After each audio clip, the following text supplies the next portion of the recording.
शर्भा की कहानी झूठी है। जो आपको बताया गया है कि शिव ने विष्णु के नरसिंह रूप की रक्षा की, वह प्राचीन ज्ञान नहीं है।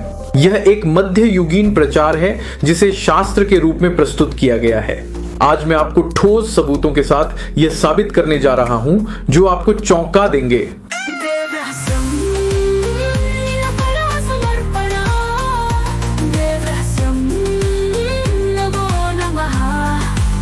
शर्भा उपनिषद में दावा किया गया है कि भगवान शिव ने एक भयानक पक्षी जैसे रूप में आकर नरसिंह की रक्षा और वध किया था, लेकिन आपको यह नहीं बताया जाता है।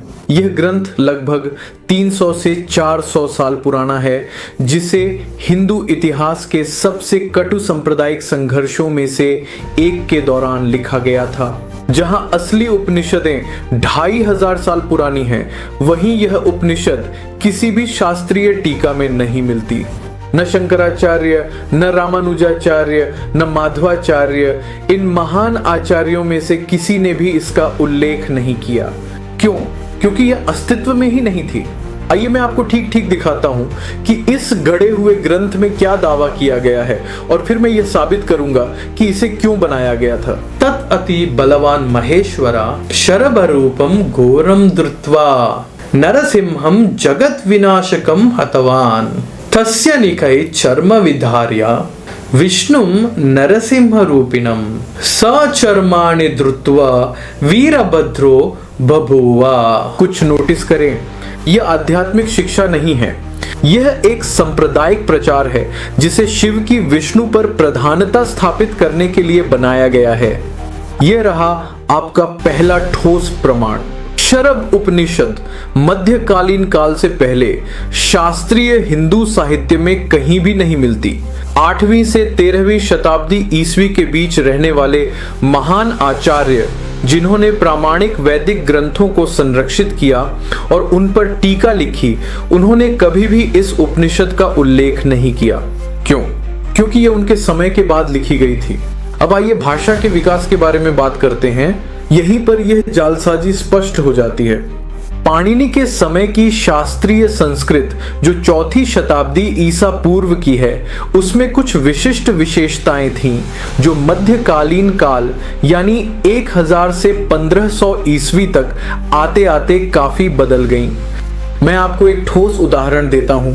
भारतीय के शब्द रूप, शुद्ध शास्त्रीय रूप, राजपुत्र जैसे समासिक शब्द, सरल और प्रत्यक्ष धार्मिक शब्दावली, यज्ञ या सोम जैसे सीधे वैदिक शब्द, वाक्य रचना, जटिल और अत्यंत व्यवस्थित व्याकरण। अब मध्यकालीन संस्कृत अलग थी। सरल शब्द रूप, अधिक विस्तृत अलंकरण युक्त समास, क्षेत्रीय भाषाओं और सांप्रदायिक धर्मशास्त्र से प्रभावित शब्द और पाणिनि के नियमों की तुलना में कम कठोर अलग व्याकरणिक पैटर्न। शरभ उपनिषद में मध्यकालीन संस्कृत के पैटर्न हैं, शास्त्रीय संस्कृत के नहीं। उदाहरण के लिए, जिस तरह से धर्मशास्त्र की अवधारणाएं व्यक्त की गई हैं, समासों का निर्माण और यहाँ तक कि व्याकरणिक संरचनाएं भी स्पष्ट रूप से मध्यकालीन प्रभाव दिखाती हैं। ये ऐसा है जैसे शेक्सपियर का नाटक आधुनिक अंग्रेजी में लिखा गया हो। भाषा स्वयं ही धोखाधड़ी को उजागर कर देती है। परंपरागत हिंदू ग्रंथों में 108 से 112 प्रमुख उपनिषदों को मान्यता प्राप्त है। बताइए इसमें क्या गायब है? शरभ उपनिषद। इसे एक गौण या सांप्रदायिक उपनिषद के रूप में वर्गीकृत किया गया है। यह विद्वानों की भाषा में उस ग्रंथ के लिए है जिसे बहुत बाद में किसी विशेष उद्देश्य के लिए लिखा गया। यह है कि यह ग्रंथ क्यों रचा गया था। 1000 से 1500 ईस्वी के बीच हिंदू समाजों में जबरदस्त उथल पुथल हो रही थी। वैष्णव और शैव समुदाय कटु धार्मिक संघर्ष में उलझे हुए थे।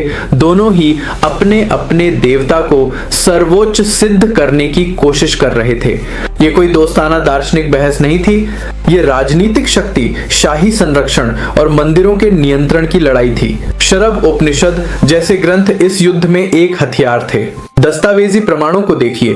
तमिलनाडु में ऐतिहासिक रिकॉर्ड दिखाते हैं कि शैव मंदिरों को जबरन वैष्णव मंदिरों में बदला गया और इसके विपरीत भी हुआ। कर्नाटक में वीर शैव आंदोलन ने अपनी साहित्यिक कृतियों में वैष्णव सिद्धांतों पर खुलकर हमला किया। बंगाल में अदालत के रिकॉर्ड मंदिरों के नियंत्रण और शाही संरक्षण को लेकर सांप्रदायिक संघर्षों का दस्तावेजीकरण करते हैं। शरभ की कथा का एक ही उद्देश्य है, विष्णु का अपमान करना और शिव की प्रधानता स्थापित करना। यह आध्यात्मिक शिक्षा नहीं बल्कि धार्मिक युद्ध है। अब इसे और भी स्पष्ट करने वाली बात सुनिए। प्रामाणिक वैष्णव ग्रंथ एक बिल्कुल अलग कहानी बताते हैं। जब शरभ ने चुनौती दी तो नरसिंह गंडबेरुंड, 2 सिर वाला गरुड़ में रूपांतरित हो जाते हैं। वही सांप्रदायिक एजेंडा लेकिन विपरीत दिशा में। लेकिन यहाँ कुछ मुख्य अंतर हैं। ये वैष्णव प्रतिवाद भी सबसे प्राचीन, सबसे प्रामाणिक पुराणों में नहीं मिलते। क्यों? क्योंकि शरभ बनाम नरसिंह की पूरी कहानी एक मध्यकालीन कल्पना है जो सांप्रदायिक संघर्षों के दौरान घड़ी गई थी। क्या आपको ठोस सबूत चाहिए? आइए पांडुलिपि प्रमाणों पर नजर डालते हैं। 1400 ईस्वी से पहले शरभ उपनिषद की कोई भी पांडुलिपि मौजूद नहीं थी। इस ग्रंथ के अलग अलग संस्करण मौजूद थे जिनकी सामग्री एक दूसरे से विरोधाभासी थी, जिससे यह स्पष्ट होता है कि इसे पारंपरिक गुरु शिष्य परंपरा के माध्यम से संरक्षित नहीं किया गया था। और यह कथा भागवत पुराण, विष्णु पुराण और उन प्राचीन ग्रंथों में पूरी तरह से अनुपस्थित है जिनमें नरसिंह की कथा विस्तार से दी गई है। अगर यह कथा प्रामाणिक होती तो यह इन मूल ग्रंथों में अवश्य मिलती। इसकी अनुपस्थिति बहुत स्पष्ट है। प्रामाणिक वैदिक शास्त्रों ने एक स्पष्ट श्रेणीबद्धता स्थापित की है। भगवत गीता के अध्याय 10 श्लोक 12 में अर्जुन श्री कृष्ण से कहते हैं, परम ब्रह्मा परम धर्मा पवित्रम परमम भवान पुरुषम शाश्वतम दिव्यम आदिदेवम अजाविभुम। इतना ही नहीं, स्वयं भगवान शिव भी पद्म पुराण में इसकी पुष्टि करते हैं। आराधनम सर्वेशाम विष्णुर आराधनम परम। विष्णु को प्रामाणिक शास्त्रों में परम पुरुषोत्तम भगवान के रूप में स्थापित किया गया है, न कि मध्यकालीन सांप्रदायिक ग्रंथों के माध्यम से। आज कई लोग अनजाने में इस मध्यकालीन प्रचार को प्राचीन शास्त्र के रूप में फैलाते हैं। उन्हें यह एहसास नहीं होता कि वे आध्यात्मिकता के नाम पर सांप्रदायिक घृणा को बढ़ावा दे रहे हैं। वास्तविक त्रासदी क्या है? प्रामाणिक वैष्णव दर्शन ये सिखाता है कि यद्यपि विष्णु परम पुरुषोत्तम भगवान है, लेकिन सभी सच्ची उपासना अंततः उन्हीं तक पहुंचती है। ये सांप्रदायिक ग्रंथ इस मूल सत्य का सीधा विरोध करते हैं। जब आप शरभा की कहानी साझा कर रहे हैं तो आप हिंदू शास्त्र साझा नहीं कर रहे हैं, बल्कि एक मध्यकालीन राजनीतिक प्रचार साझा कर रहे हैं जिसे हिंदुओं को बांटने के लिए बनाया गया था। शरभा उपनिषद कोई प्राचीन शास्त्र नहीं है। यह एक 400 साल पुराना सांप्रदायिक ग्रंथ है जो मध्यकालीन संघर्षों के दौरान बनाया गया था। भाषाई प्रमाण, ऐतिहासिक समय रेखा और पांडुलिपि परंपराएं ये सभी इसे सिद्ध करते हैं। वास्तविक हिंदू शास्त्र विष्णु को परम पुरुषोत्तम भगवान के रूप में स्थापित करते हैं, वह भी किसी श्रेष्ठता के युद्ध के माध्यम से नहीं, बल्कि प्रामाणिक वैदिक रहस्योद्घाटनों के द्वारा। अगली बार जब कोई शराब की कहानी को प्रामाणिक हिंदू धर्म ग्रंथ के रूप में साझा करे तो उन्हें यह सबूत दिखाएं। मध्ययुगीन राजनीति को शाश्वत सत्य का रूप न देने दें। हर बात पर सवाल, सबूत मांगो। प्रामाणिक परंपराओं को संरक्षित करें, सांप्रदायिक प्रचार को नहीं। स्वस्ति।